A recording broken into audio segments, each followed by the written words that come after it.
Sir, balikan ko lang yung kay Senator Amy Marcos. How do you find yung ganong klase ho ng statement o reaction sa inyo naging pahayag bilang isang lawmaker?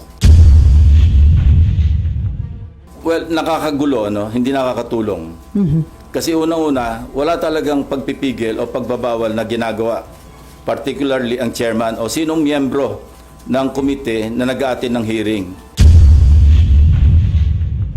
Sino kami para magbawal sa kasamahan namin? No, so talagang masyadong insulto sa integridad ng Senate Blue Ribbon Committee. Sa amin lahat, for that matter. Even to herself, kasi member siya ng Blue Ribbon eh. Hindi nga siya nag-a-attend, so paano niya masasabi na pinagbabawalan siya o sila? Sir, una muna, tuloy na tuloy po ba yung nakaschedule na Blue Ribbon Committee on Monday, January 19? Yeah, mamaya. Anyway, may opening statement Okay, ako, sir. pwede? Go ahead, sir. O, sige, okay. Magsabunutan daw kami. Yan ang reaction ni Senator Amy Marcos sa issue ng di umano ay pork barrel sa 2026 GAA, allocables and her baseless insults and untruthful criticisms against the Senate Blue Ribbon Committee, which I chair. Either Senator Amy thought na piluka yung buhok ko or she was insinuating na bakla ako. Kaya siya naghamon ng sabunutan. On both counts, I say nothing can be farthest from the truth. Una, hindi po piluka ang aking buhok. Idugtong ko na rin na walang peke sa mukha ko. Hindi rin pustiso ang ngipin ko. My teeth are all mine. Ulitin ko, walang peke sa anumang bahagi ng aking mukha. Pangalawa, lalong hindi ako bakla. At kung iniisip ni Senator Amy na bakla ako, wala siyang maaaring makita na macho dito sa mundo. Pangalawa, or anyway, please don't get me wrong, I have nothing against homosexuals. It is their choice and I respect them for that. But as far as I'm concerned, kahit hindi ako kagwapuhan, para sa akin, masarap pa rin na maging tunay na lalaki. At tulad ni Tito Soto at Kiringo Hunasan, macho din po ako. Lalaking lalaki. Period. End of discussion. On Monday, January 19, we will resume the Blue Ribbon Committee hearings to further clarify some issues surrounding the flood control anomalies. Hence, we'd like to know more about the so-called Cabral files. Not necessarily from Congressman Leandro Leviste, although he is most welcome to attend and participate in the hearing. In fact, we're also sending an invitation to the Speaker of the House of Representatives. But we prefer to get it from the original and official source itself, the DPWH, Department of Public Works and Highways. In this regard, we are issuing a subpoena duces tecum to Secretary Vince Dizon with the end in view of consolidating all the files, including but not limited to what the late Undersecretary Cabral left before she died, and which are confirmed to be in the possession of the department and which the Blue Ribbon Committee needs to further enhance our inquiry and investigation. Nag-usap na kami ni Secretary Vince tungkol dito last Monday at kung ano-ano mga files at dokumento ang kailangan namin. In relation to this, I received reliable information that former DPWH Secretary Manuel Bonoan deliberately submitted to Malacanang incorrect grid coordinates of thousands of flood control projects all over the country which form part of the Sumbong sa Pangulo website. This resulted in grossly inaccurate data involving some 421 ghost projects on previously inspected flood control projects earlier reported to the public by the said department, and which they are now trying to rectify by comparing the records in their multi-year planning and scheduling, or MIPS, MYPS, Project and Contract Management Application, or PCMA, and other related documents that remain intact and in the possession of the department. Second, we would like to clarify persistent reports that former Speaker Martin Romualdez had purchased a house and lot in a plush subdivision in Makati City using the Discayas as front in the said sale. If verified to be true, this could possibly establish a direct connection between the former Speaker and the Discayas. In this regard, we may invite the former owner of the property to shed light. This is what I'm advising Senator Amy Marcos. Noise does not convict. Neither does it indict even who may be perceived as the most guilty in the FCP or flood control project saga. Only evidence does. Kaya kung meron siyang mayambag na ebidensya para madiin ang kanyang pinsan, sumali siya sa pagdinig. Walang pipigil sa kanya at walang magbabawal sa sasabihin niya o gagawin niya. We would also seek further clarification from the so-called BGC boys and what prompted reports that they have recanted or planning to recant their testimonies before the committee or any other investigating body. I also intend to clarify with former Yusek Bernardo the circumstances behind a failed attempt by former Chief PNP and now MMDA General Manager Nicolas Torre to take him under the custody of the latter and find out for what purpose. We will also issue subpoena to personalities who snubbed our invitations during the last hearing under pain of contempt and arrest by the Senate Sergeant at Arms. With all that said, I'm ready to answer your questions. Sir, balikan ko lang yung kay Senator Amy Marcos. How do you find yung ganong klase ho ng statement o reaction sa inyo naging pahayag bilang isang lawmaker? Well, nakakagulo, no? Hindi nakakatulong. Kasi unang-una, wala talagang pagpipigil o pagbabawal na ginagawa. Particularly ang chairman o sinong miyembro ng komite na nag-aattend ng hearing. Sino kami para magbawal sa kasamahan namin? No? So talagang masyadong insulto sa integridad ng Senate Blue Ribbon Committee. Sa amin lahat, for that matter. Even to herself, kasi member siya ng Blue Ribbon eh. Hindi nga siya nag-a-attend, so paano niya masasabi na pinagbabawalan siya o sila? So, anong intention niya? Sirain yung credibility ng investigation ng Senate Blue Ribbon Committee? Hindi ko alam, kasi even earlier, di ba marami siyang sinasabi sa inyo na may babaliktad. Hindi ko alam kung bakit ginugulo niya. No? I think you better ask herself or her, no, regarding that issue. Pero napakababang level po ba yung mga statement o yung mga term na ginamit niya bilang sagot ho sa inyo? Ayoko na mag-comment. Una-una, hindi non-answer naman yung kanyang sagot eh. Hindi naman niya kinonfront yung issue, no. Sa halip, nililihis niya at anong mga issue pa ang kanyang sinasabi sa pagtugon doon sa naging usapan o usapin. And then dun po kay House Speaker Martin Romualdez, sino po yung may-ari ng biniling property na naging front ho ay ang Discaya? I'm trying to arrange a meeting with her, ano. And kapag may liwanag na, kasi narinig ko rin na parang willing siya mag-testify. Yung may-ari, sir? Yung may-ari, yung dating may-ari. Para talagang at least ano, pwede nating paghanapan o magsimula ng investigasyon tungkol sa direct connection o direct link between the Discayas and the former speaker. Pero mag-attend na ho this coming Monday yung may-ari ng property? Sinasabi ko, nag-arrange ako ng meeting sa kanya at kung sasang-ayon siya na mag-attend, papadala namin siya ng invitation. Sino po yung source ng information na... Marami. Marami nagsasabi niyan.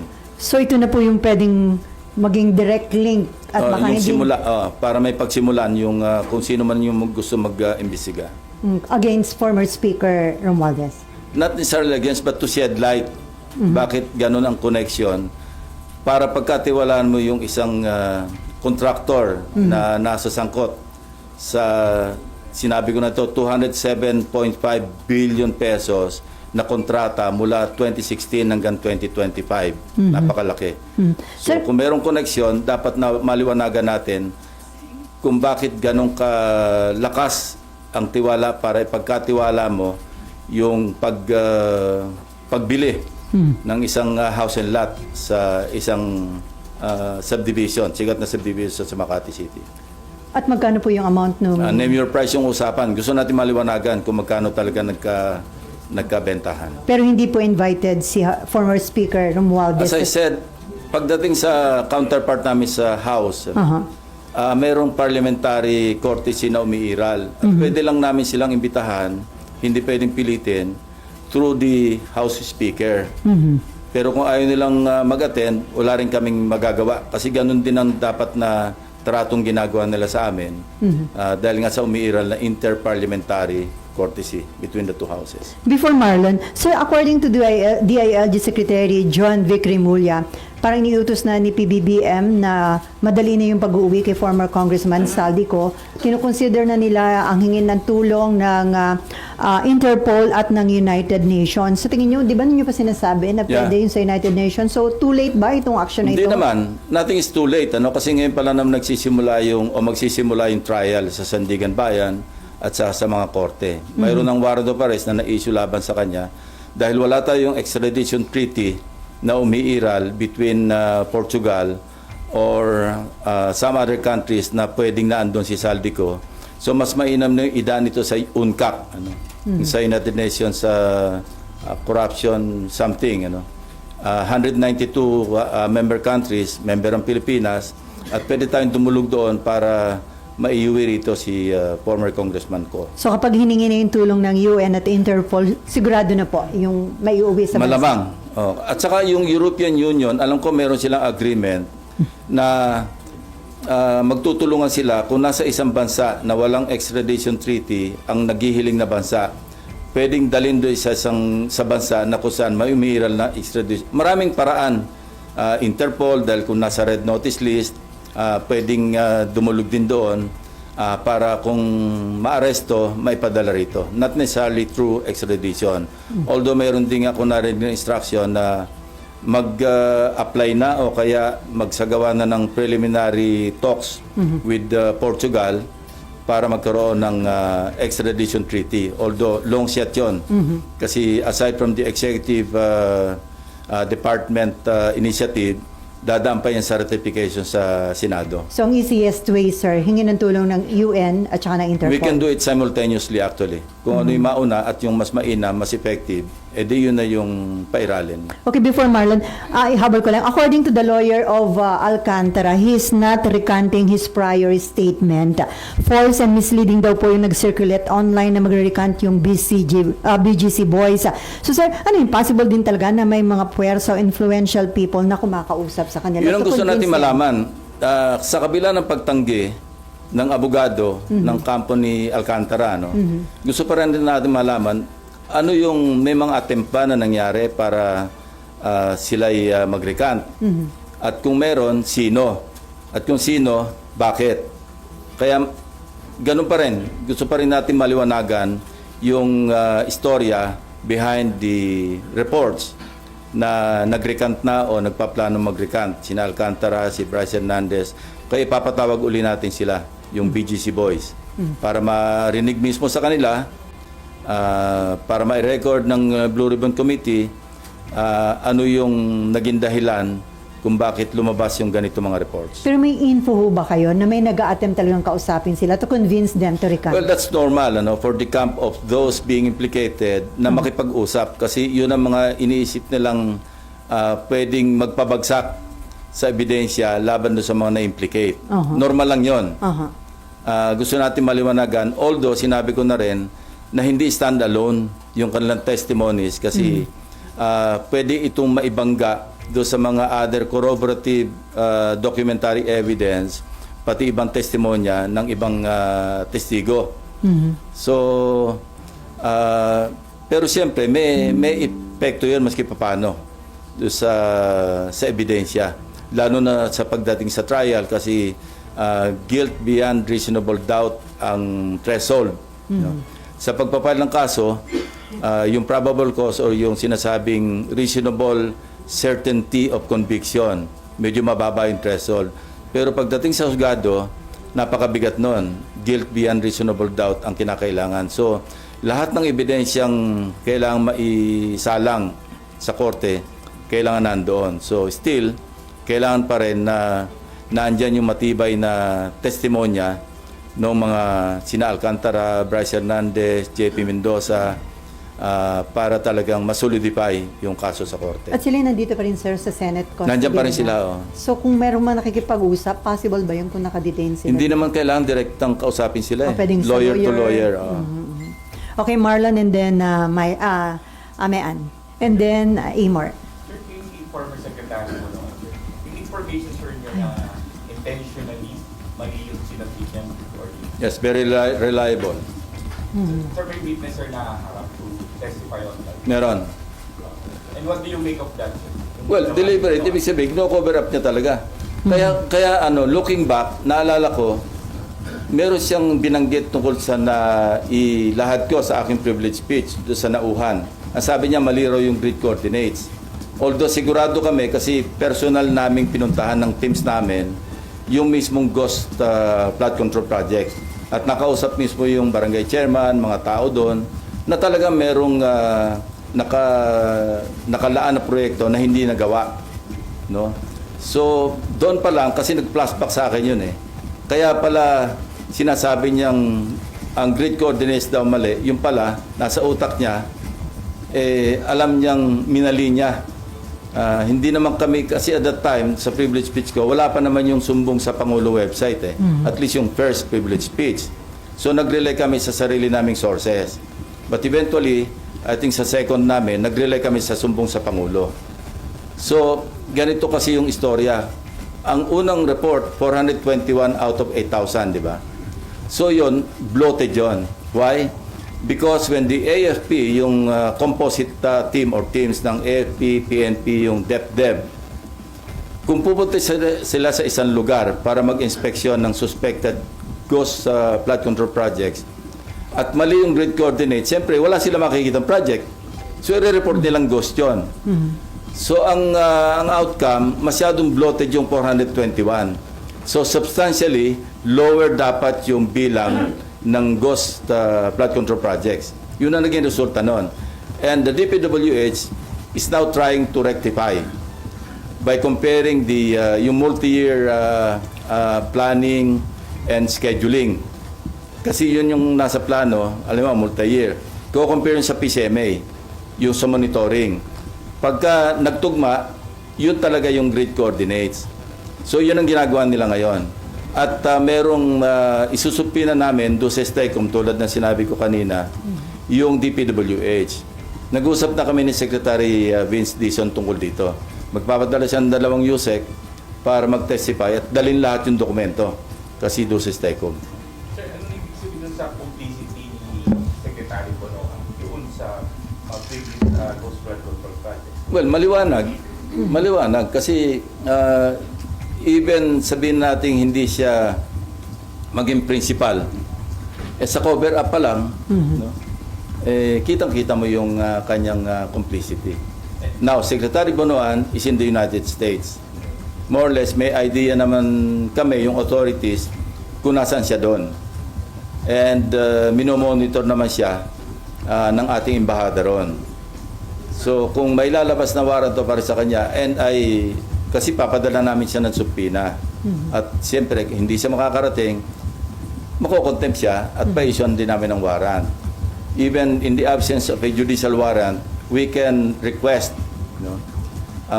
the proper authorities para maibalik siya sa Pilipinas. Sir, may criminal liability ba? Tingin nyo yung sa pag-cover up niya? Hindi lamang doon, kasi sabit na nga siya, di ba? In-implicate na siya ni Bernardo eh. Na tumatanggap siya, binadalan siya ng 1 billion pesos doon sa sinasabing listahan na hinandle ni Bernardo. So, kumbaga, minor lang itong pag-cover up niya sa complicity o sa criminal case o cases na haharapin niya. So sir, sa halip na makipag-cooperate, nag-submit pa siya deliberately ng incorrect. Well, that's part of misleading Malacanang. Kasi yung sinabit niya sa PMS, yun niya, incorrect. And this information came precisely from the DPWH. Kasi na-check nga nila na mali-mali. Kung isa o dalawa lang yung mali, pwedeng inadvertently na-omit, no? O kaya nagkamali. Pero katakot-takot daw talaga, ang kita nila na deliberate yung pagsasubmit ng mali-maling grid coordinates. So, sir, lalo isipin lang- mo, sumbong sa Pangulo, niloko niya pa. So lalo lang inilubog ni Secretary Bonoan yung sarili niya dito sa issue. Akala niya makakalibre siya, pero yung records, hahabulin ka ng paper trail eh. Like for example, halimbawa si Speaker Romualdez, sa ngayon, as we speak, no, sasabihin ko pa rin, wala naman talagang directamente nag-implicate sa kanya except Gutesa. Matibay sana kung si Gutesa na andyan, nagpunta sa DOJ, sa Ombudsman, at nag-affirm ng kanyang affidavit. Pero dahil wala siya, ngayon, kung meron si Senator Amy na ebidensya mapapakita, most welcome siya mag-attend. Huwag niyang kaming siraan na pinagbabawalan na implicate si former Speaker Romualdez. Kaya sa Lunes, kung meron siya pinanghawakan, pumunta siya, kung gusto niya, bibigyan ko siya ng isang oras para ilahad-lahat yung kanyang ebidensya kung meron. So sir, may nag-volunteer sa inyo para ibigay yung info tungkol doon sa biniling property ng... Yeah, May actually nag-volunteer. meron. Kaya nga pinaparents ko na kung pwedeng makausap yung dating may-ari para siya na mismo yung magsabi ng Detalye. ng mga detalye. Ang meeting nyo before January 19. Pinipilit kong before Monday. Para kung sakali pwede siya mag-appear Yeah. online. Correct. 19. Okay, Mean. Sir, yung maling grid coordinates ni Sec Bonoan, so technically niloko niya si Pangulo. Hindi technically, niloko niya si Pangulo. Sir, layman's term, nag-submit siya ng grid coordinates. Sa PMS, oh. Opo. Ibig bang sabihin, sir, kung yun yung sinunod, merong project na makikita doon? Hindi. Ano- Pag mali-maling grid coordinates, siyempre, walang project doon sa grid coordinates. Mali eh. So pag inspection nitong DepDev ng AFP, ng PNP, wala makitang project, i-report nilang ghost yun. Kasi nakalista as a flood control project sa isang maling grid coordinates. Pag pinunta mo yung grid coordinates, wala ka makitang proyekto. So naturalmente, i-report nila, ghost ito, walang proyekto eh. Lalong napahamak Bloated. lalong napahamak yung DPWH, sir, kasi mali yung grid coordinates. Hindi, pero nire-rectify na nila ngayon eh. Nagsasagawa sila ng panibagong inspeksyon doon sa mga tamang grid coordinates. Ang naging implication lang is yung 421. Kaya nung nag-extrapolate ako, di ba? Kasi kung 30,000 lahat, sa 8,000 pa lamang mayroon ng 421, that's something like 2.5% na ghost. So pagkalaki-laki sa yung sinabi ko na possible na ghost control, flood control projects. So bloated yun, substantially bababa yun. But it doesn't mean na walang ghost flood control projects. Kasi kami mismo, may mga nakita kami eh. Sir, sabi nyo, ihasabpina na po siya this coming for the... Okay, so hindi siya makakarating kasi nasa US siya. Iko-contempt nyo, iwawarrant.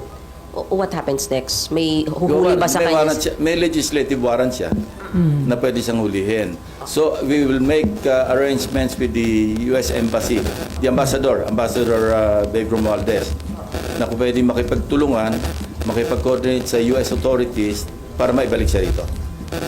Technically, maaaresto siya sa US para maharap siya dito. May harap siya dito. Unang-una, siyempre, mag-expire yung visa niya, yung stay niya. He cannot stay there forever. Kasi normally, di ba, binibigay na yung longest na stay sa Amerika is 6 months. No? Kaya kung lalampas siya doon, magiging ano na siya, parang unauthorized na yung stay niya. So, hindi extradition, deportation ang mangyayari. Okay, before Amor, sir, nabanggit niyo doon sa Cabral files, may 5 cabinet members, di ba? Invited po ba sila sa next hearing? Hindi pa kasi alam niyo may nakiusap si Senate President Soto. Wag masyadong marami kasi nakatunga lang yung iba eh. Hindi naman natatanong. Let's just focus on the more significant parang issues to be tackled. Anyway, mahaba pa naman. Pwede pang tumawag na susunod na pagdinig kung ipapatawag natin yung mga dapat ipatawag. May report po na sinabi daw ni Congressman Leandro Leviste na inalok si Cabral na maging state witness kapalit ng pag-implicate kay dating Budget Secretary Amena Pangandaman. Doon po ba, sir, sa naging initial meeting ng office nyo sa abogado ni Cabral? Walang May ganon. mention na ganon. Ang na-mention lang is willing siyang mag-testify, willing siyang mag-cooperate. Kaya lang, noong mga initial information na binibigay, hindi kami nag-agree dahil sa tingin ko kulang-kulang. Kasi ang sinasabi lang doon, kinonfront namin siya tungkol sa sinasabi ni Bernardo na nadala sa kanya ng pera sa bahay niya, hindi ba? Ang sinasabi niya, katulad din noong unang meeting namin kay Bernardo, na sabi niya, Senator, hindi naman ako nagmamalinis. Siyempre, pagka birthday ko, pagka Christmas, nireregaluhan ako ng mga district engineers, regional directors, mga 100 million, mga ganon. So, doon pa lang, red flag na sa amin yon. Sino magbibigay ng birthday gift na 100 million? Maski ikaw ay undersecretary. So, nagsenyasan kami ng aking dalawang legislative staff na wag na naming gambalain kasi nga, nag-open up na. Ganon din yung kay Undersecretary Cabral. Through the lawyer, hindi ko naman nakaharap si Undersecretary. Ang preliminary namin noon yung lawyer. In fact, magmi-meeting ulit kami ng lawyer, I think tomorrow. Ni Cabral. Lawyer ni Cabral. Para anyway, kasi meron siyang binahagi sa aming dokumento rin. Ito na nga yung December 27, 2024 SARO na nanggaling sa unprogrammed appropriations.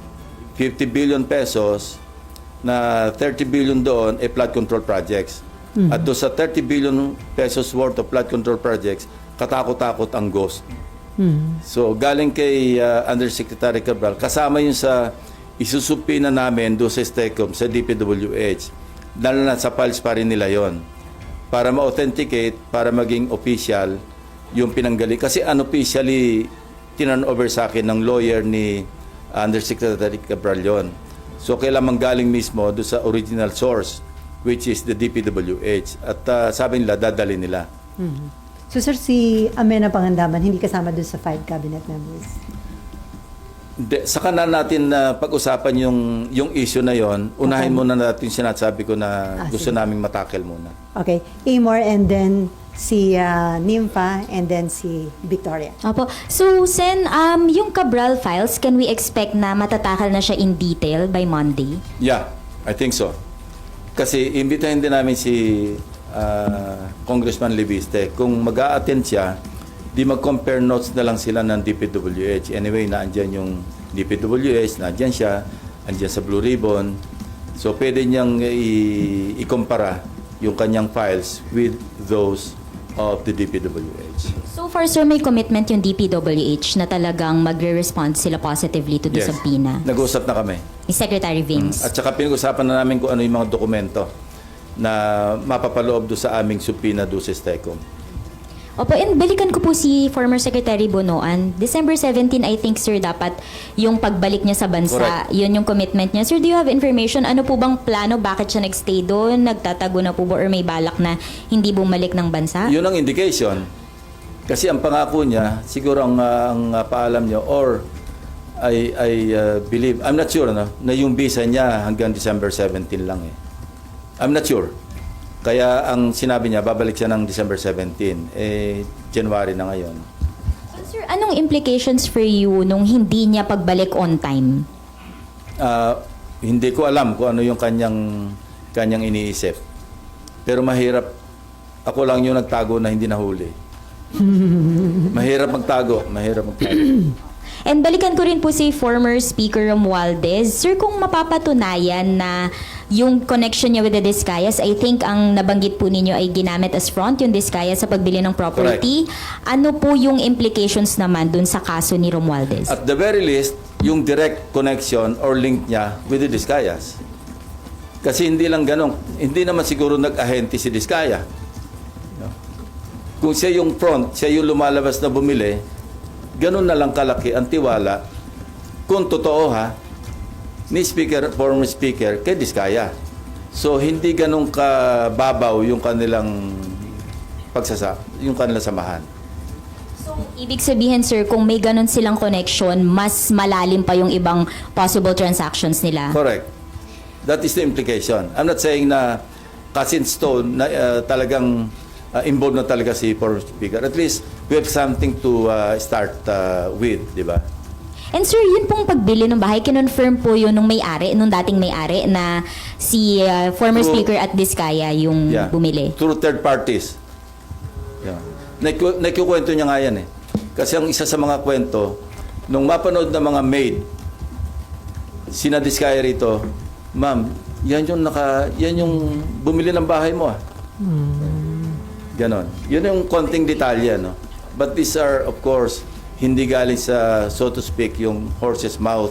Kaya gusto natin, maimbitan mismo yung former owner na siya na mismo magsabi na ang kausap niya, mga diskaya. But hindi lang isang source ito, maraming sources ito. I've spoken to at least 3 sources na pare-pareho yung sinasabi. Pero di pa sure na darating may-ari, sir. Hindi pa nagkakausap, pero may mga indication na gusto mag-testify. Pero sir, wala kayong hawak mga dokumento Wala. ng bentahan, Wala. ng proper, wala pa. Okay, meron ka pa? Okay, Nympha. Thank you. Sir, pa-clarify lang, tama po ba yung sinabi niyo kanina na si Bernardo is seeking custody kay... Hindi. It's the other way around. Okay. Si General Torre po. Nagulat siya nung meron nag-offer sa kanya na magbigay ng sanctuary. Kasi wala naman sa custody ng Senate si Bernardo. No? I think this happened before his third appearance. No? Nung he was about to appear for the third time yata, ewan ko kung nakailan na siya. Nung nagkausap kami, kinuwento niya sa amin yan na sinabi sa kanya na pwedeng mag-seek ng sanctuary kung gusto niya. Pero pag labas niya doon sa pinanggalingan niya, nakita niya si General Torre. Umatras siya. Sabi niya, doon na lang ako kay Senator Lacson. Although he was not under my direct custody at that time. So nakita niya mismo at hindi siya pumayag na magpa-custody kay General Torre. Hindi ko nga alam. It was a big and still a big wonder sa akin. Bakit napasok sa picture o sa scene, sa eksena, si General Torre? Sir, papatawag niyo po si General Torre? Hindi pa. Gusto mo natin marinig kay Yusek Bernardo. Although nasabi niya na sa akin yan, hindi niya palang na-testify. Pero nasabi na, hindi lang sa akin, kundi sa harap mismo ng aking mga kasamang abogado. At meron din siyang kasama noong naikwento niya. Nagulat nga rin ako. Hindi na, that time, hindi na. Hindi pa rin siya MMDA. Kaya nga sir, anong authority niya para... Hindi ko alam. Pero sir, nakausap niya kayo or na-communicate kay General Binolunteer Torre? ni Yusek Bernardo sa amin yung information. Okay. Nawaglit lang sa isip ko na i-pursue yung angulo na yon. Kasi ang dami nating inaasikaso pa mga issue at that time. Now, it just occurred to me, kasi naulit-uli yung usapan na yon doon sa aming meeting last Monday. Hindi ko na sabihin kung sino mga kausap. One of them, si Secretary Vince Dizon. So, Sir, kailan yung nangyari yung insidente? Yung nag-ano? more or less, before yung last appearance niya eh. Yan. Yung ano sir, yung may... Third na yata yung appearance niya na yun eh. yung before nung parang may supplemental siya, testimony. Yeah. Yung huling-huli, bago yung huling-huli, between the second and the third. Kung third yung huli. Sir, kung doon sa mga BGC boys, nagkaroon ng issue ng possible na pag-recant, pagdating kay Yusek Bernardo, ito determinado na talaga sa kanyang testimony. Kasi just like Henry Alcantara, nakapirma na siya ng MOA eh. So, wala Meron na siyang atrasan commitment. yun. Well, anytime pwede mangyaring umatras, pero anong mahihita nila? They are applying to be state witnesses or at least ma-discharge sila pagdating sa korte na maging state witness. And halimbawa si Alcantara, it won't make sense na mag-recant siya kasi nakapag-restitute na siya eh. Di ba initially, ilan yun? 100 million. Tapos nagdagdag pa siya ng another 7. Anyway, paano siya magre-recant? Ano yung sinuli niya? So mababaliwala yung kanyang panibagong statement at ma-expose pa siya sa another kaso na perjury. Kami mismo sa Blue Ribbon, we can initiate filing of perjury charges against him. And since na ipasa yung RA 11594 noong 2021, ito yung principally authored by the Senate President Soto. Tinasan yung penalty eh. Naging prison mayor, no? indeterminate sentence na 6 years and 1 day hanggang 12 years. Depende sa gravity ng offense. Kung may aggravating circumstance, pwedeng umabot hanggang 12 years. Ano? Tapos kung government official, perpetual absolute disqualification. May multa pang 1 million. So sir, on Monday, meron bang surprise witness? Depende. Pag ako nakita nyo, hilig nyo maghanap ng surprise witness. Pero may mga bagong witness. Bago na lang. At tingnan natin, actually, itong mga surprise witnesses, ito yung nakapagbigay ng mga bagong information, di ba? Na actually, minsan nakakagulat na hindi natin in-expect. So, let's see kung meron. Kasi between now and Monday, we have a few days more, di ba? Okay, Daniel. Si Victoria yata. Victoria muna pala. Sorry, and then Daniel. Sorry, Victoria. Nalimutan. Sir, sorry, babalikan ko lang yung tanong ni Mayan. Yung sabi niyo po na nagbigay ng maling coordinates si Secretary Bonoan, tapos ang lumabas mga parang ghost projects. Pero yun nga, hindi ba makakasama lang din lalo sa DPWH yun? Kasi nadagdagan yung ghost projects. So ano yung gusto niyong i-cover up? Nadagdagan yung... Hindi, ang kino-cover up niya kasi somehow, meron siyang complicity sa mga ghost flood control eh. So nililigaw niya para ma-weekend yung teorya na may mga or masira yung credibilidad na yung mga ghost flood control projects talagang ghost. Nakita mo yung logic, di ba? Na kasi pag pumalpak ka sa mga 3, 4, 5 ghost, ibig sabihin, wala yung sumbong sa Pangulo website, hindi reliable yan. Wala yung credibility ng mga ghost, mali-mali yan, hindi talaga ghost yan. Probably, ganun lang naisip ko na motibo niya. Bakit niya ililigaw? At that time, he was still a member of the cabinet. Kaya nag-flashback sa akin yung interview sa kanya na hindi, yung sanauhan, mali yung grid coordinates yan. Paano niya nalaman? Yung pala, nasa utak niya na talaga na minali niya yung sinabit sa sumbong sa Sir, Pangulo. Alam na ng Pangulo na Probably, mali-mali. kasi alam ng DPWH eh. I think the President was already briefed in this regard. And then sir, yung scope, sabi niyo hindi ito yung last na hearing. Ilan pa yung nakikita niyong hearings? And magtitingin pa ba kayo ng ibang projects sa Luzon, Visayas, Mindanao na ghost or Hindi, substandard? ginagawa na ngayon ng DepDep ng DPWH. Binabangganan nila yung MIPS at saka yung PCMA para accurate yung grid coordinates. Yun. So ilang hearing pa nakikita niyo, sir?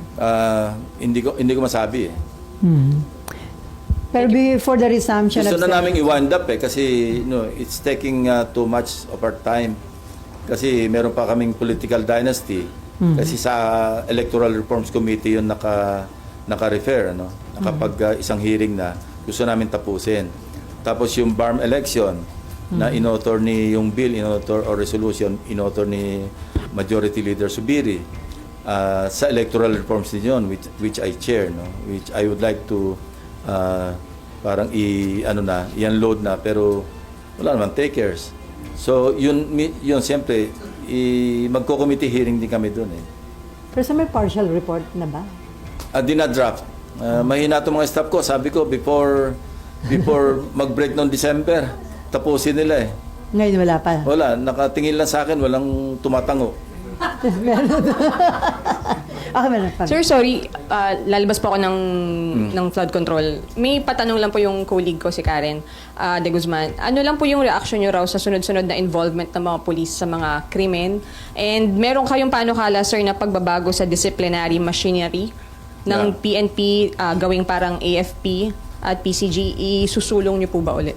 Yes, yung paghihiwalay yung bibigyan ng more teeth, more power yung IAS. No? Kasi yung IAS ngayon parang adjunct lang ng PNP na hindi talaga truly independent. Yung Internal Affairs Service.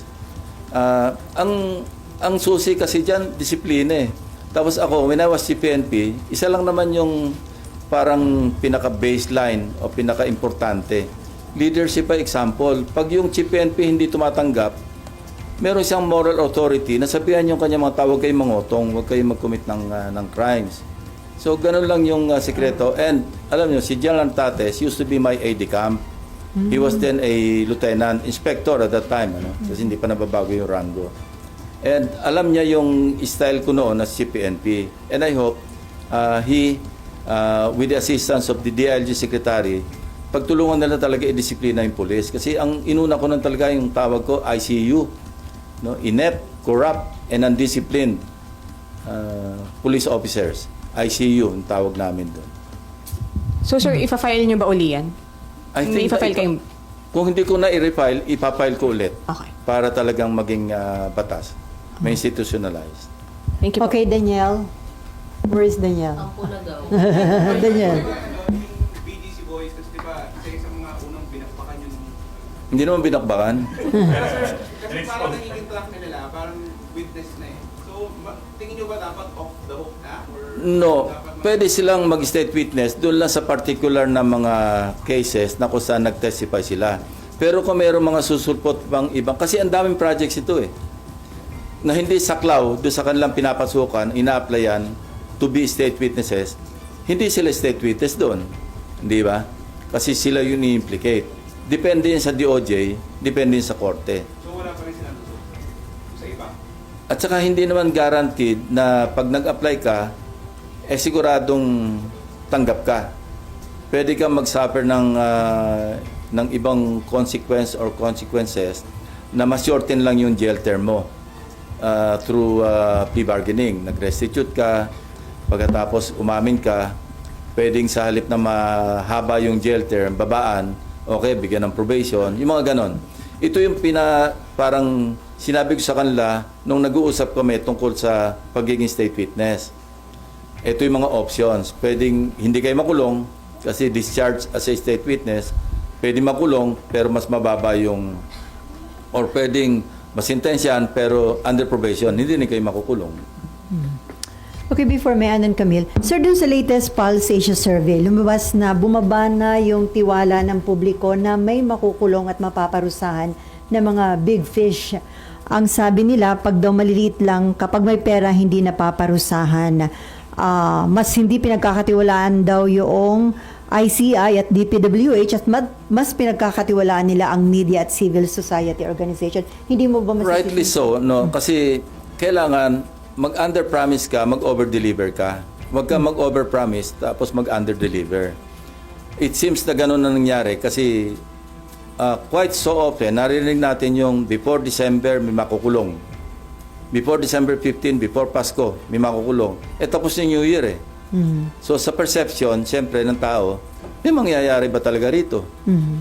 Kasi nag-promise ka, hindi nangyari, maski pa paano, bababa yung expectation, bababa yung trust. So that would explain kung bakit bumaba yung trust ng mga mamamayan natin sa mga institutions. Pero sir, sa tingin nyo, seryoso pa rin naman yung administration. Very serious, very serious. That I know for a fact. Ano? Kasi I've been talking to the DOJ, Ombudsman, seryoso talaga. Okay, Mayan, and then Camille. Sir, move on na ako from flood control. Senator Bato, by any chance, baka po nakausap nyo? Kasi sabi ni Sec John Vic, around the periphery of Davao City lang daw, he's just going around on a motorcycle. Ang problema kasi kay Senator Bato, wala naman tayong official na warrant of arrest coming from the ICC. Kaya, okay, unang-una, it doesn't make sense to me na nagtatago siya. Hindi naman siya wanted eh. I don't know, nasaan yung warrant? Ando lang, sinabi niya sa atin na mayroong warrant, pero wala tayong nakikita. Unless, si Senator Bato mismo, nakita niya yung warrant of arrest niya. Kaya siya nagtatago. But as far as you, me, or I are concerned, wala tayong alam na mayroong warrant of arrest eh. So mali yung diskarte na hindi na siya nagpapasok sa Senado, na wala naman talagang tangible na warrant. Kung ako siya, papasok na muna ako. Wala naman ako warrant eh. Ngayon, kung talagang, unless positive siya talaga na meron siyang warrant, diskarte niya na yun. Diskarte naman ng law enforcement na hanapin siya. Kasi okay, I have no moral ascendancy na sabihin sa kanya mag-turn over sa yung sarili niya. Kasi ako mismo nagtago. Yun ang tinatawag na moral ascendancy. Kasi kung ako noon, hindi ako nagtago at nag-surrender ako, sasabihin ko sa kanya, mag-surrender ka. I cannot tell him that. Yan ang nga sinasabi ko kay Senator Amy eh.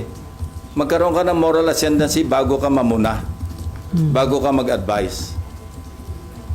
Sir, wala nang communication, hindi na po kayo nag-try since yung last year na. Hindi ko sa ginit ng Happy New Year eh. At saka Merry Christmas. Nakalimutan ko eh. Pero, Gigiritin ko siya ng belated. Pag sumagot, sabihin ko sa inyo. pero mukhang aware po yung DILG dun sa whereabouts niya dahil according to DILG Secretary, nasa Davao lang, di ba? Nagmumotorsiklo with friends. So, ibig sabihin, You know, if I monitor. were with law enforcement, hindi ako magte-telegraph ng mga information. Kung may intention ako na i-pursue, na hulihin. Unless nagdi-disinformation yung authorities. Alam nila kung nasaan, sinasabi nila kunwari nasa Davao para maging kampante. Ginagawa ko rin yun ng araw. So, ang advice nyo, pumasok na muna dahil wala pa naman palang arrest warrant. Kung walang malinaw na may darating na arrest warrant, pumasok na muna siya. Sayang din yung boto niya sa mga bills, sa mga resolutions. Okay, Camille and then Marlon.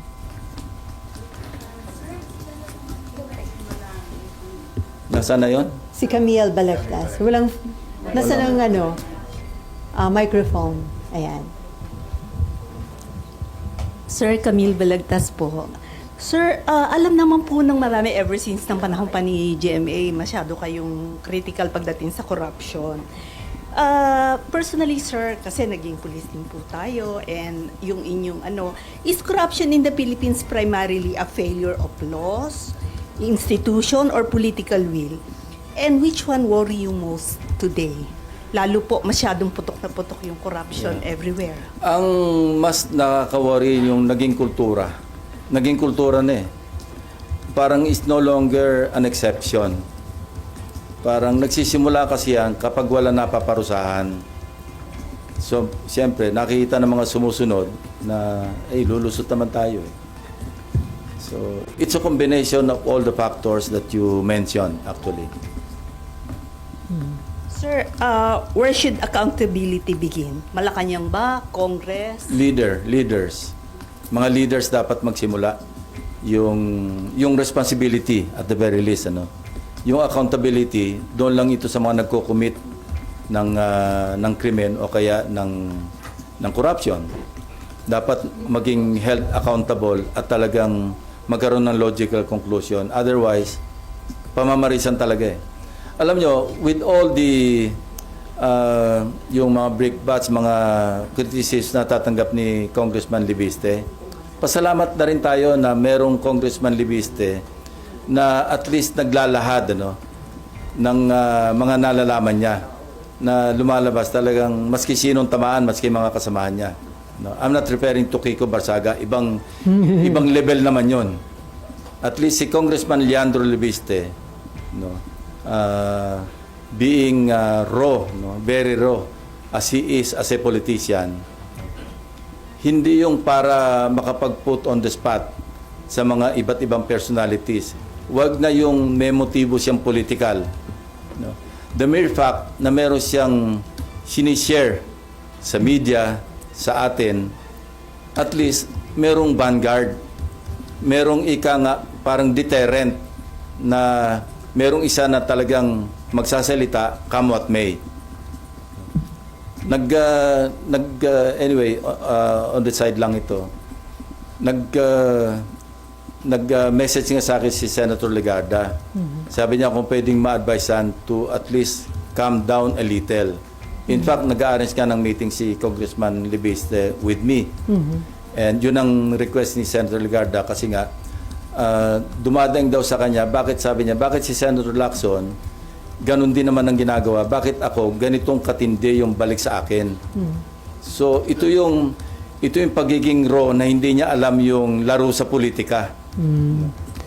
Na siyempre pag bumabatikos ka, mag-expect ka rin na babalikan ka. Not necessarily totoo yung binabalik sa iyo, pero ilalagay ka rin sa position na maging defensive ka.